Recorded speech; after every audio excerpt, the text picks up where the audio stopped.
अपने सुन रहल छी गंगा कैसेट के प्रस्तुति। चल भैया चल बम भोला के दरबार में, एले मिथिला में बाबा बन उगना के अवतार में। भांग पी के मातल रह मोर भंगिया रे डिम डिम रे डिम डिम रे डिम डिम डमरू बजाबै छै हमारा जोगिया रे डिम डिम डमरू बजाबै छै हमारा जोगिया। चल भैया चल बम भोला के दरबार में, एले मिथिला में बाबा बन उगना के अवतार में। भांग पी के मातल रहे मोर भंगिया रे डिम डिम रे डिम डिम रे डिम डिम डमरू बजाबै छै हमारा जोगिया रे डिम डिम डमरू बजाबै छै हमारा जोगिया।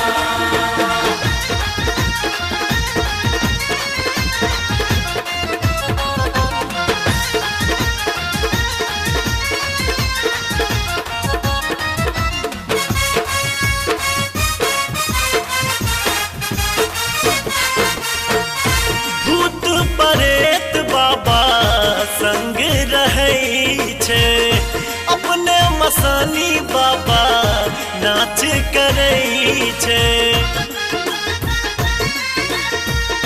भूत परेत बाबा संग रहै छै, अपने मसानी बाबा नाच करै छै।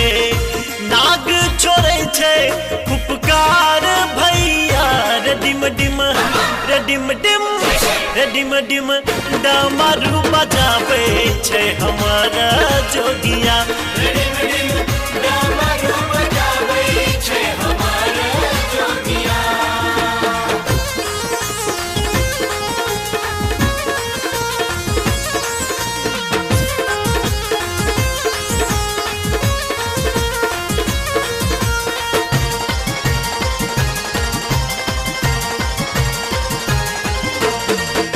जकरा पठारे बाबा डरते रहै छै, अपने त घुम घुम भीख मंगै छै।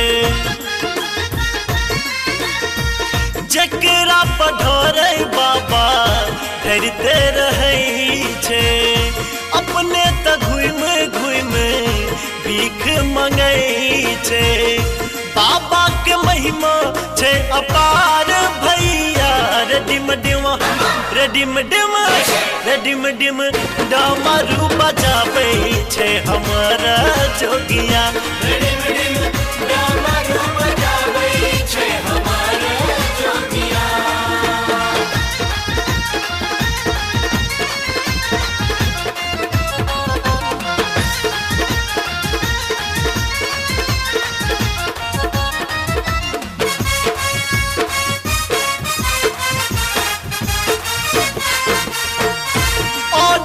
दानी बाबा सबके सुनै छै, खाली हाथ न ककरो दर सँ भेजै छै। ओढ़र दानी बाबा सबके सुनै छै, खाली हाथ न ककरो दर सँ भेजै छै। माधव के सुनतै तो पुकार भंगिया रे डिम डिम रे डिम डिम रे डिम डिम डमरू बजाबै छै हमारा जोगिया रे डिम डिम डमरू बजाबै छै हमारा जोगिया।